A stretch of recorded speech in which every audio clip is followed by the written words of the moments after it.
কালকের থেকে এরকম এক টানা বৃষ্টি হয়ে যাচ্ছে। আর গতকাল রাত 11:30টার সময় আমাদের বাড়ির উপরে পাশের একজনের গাছ ভেঙে পড়েছিল, কারেন্টের তার ছিঁড়ে গিয়েছে। তেমন কোনো ক্ষতি হয়নি, কিন্তু অনেক ক্ষতি হতে পারতো, ভীষণই ডেঞ্জারাস ব্যাপারটা।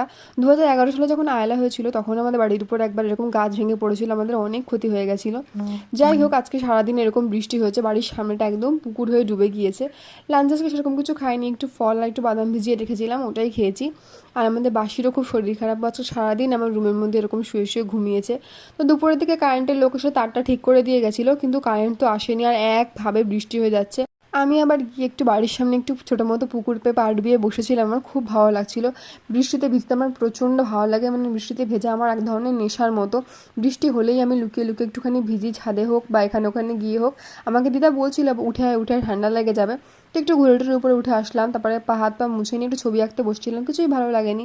আর রাত্রে একটু ভাত ভাজা করেছিলাম, সেটাই খেয়ে ঘুমিয়ে পড়লাম। So that's it for today.